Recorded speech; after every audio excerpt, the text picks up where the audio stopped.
Hi friends, இன்றைக்கி SP unboxing சேனலில் என்னடா வளையல் பிக்சர் போட்டிருக்கேன்னு பார்க்குறீங்களா?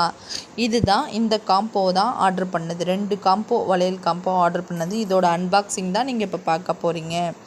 இது கஸ்டமர் 2.10 ஆர்டர் பண்ணாங்க. எப்படி இருக்குன்னு நீங்களே பாருங்கள், சரிங்களா?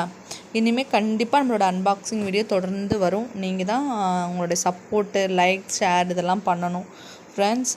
இது 2 காம்போ எவ்வளோன்னு கேட்டிங்கன்னா 580 ரூபா. உங்களுக்கு பிடிச்சிருந்துச்சின்னா வாட்ஸ்அப் நம்பர் அனுப்புகிறேன். நீங்கள் அங்கே போய் அவங்கக்கிட்ட ஆர்டர் பண்ணிக்கலாம். ஓகேங்களா ஃப்ரெண்ட்ஸ்? இதோட எல்லா பீசஸையும் அனுப்பியிருக்கேன். அவங்களுடைய பிக்சர், வளையல் போட்ட பிக்சரையும் நான் அனுப்பியிருக்கேன். பார்த்துட்டு எப்படி இருக்குன்னு நீங்களே சொல்லுங்கள். மொத்தம் 2 காம்போ. எத்தனை வளையல்னு ஒவ்வொரு வளையல் காம்போவையும் தனித்தனியாகவே நான் அனுப்பியிருக்கேன். ஆனால் ஃபுல் காம்போன்னு சொல்லி தான் 2 காம்போ ஆர்டர் பண்ணியிருக்காங்க. எப்படி இருக்குன்னு பார்த்துட்டு கமெண்ட் பாக்ஸில் நல்லா இருந்துச்சுன்னா நல்லா இருக்குன்னு சொல்லுங்கள், நல்லா இல்லைன்னா நல்லா இல்லைன்னு கமெண்ட் பண்ணுங்கள். அவங்க கஸ்டமர் சைடு ரொம்ப பிடிச்சிருக்குன்னு சொன்னாங்க. தேங்க்யூ ஃப்ரெண்ட்ஸ், பாய்.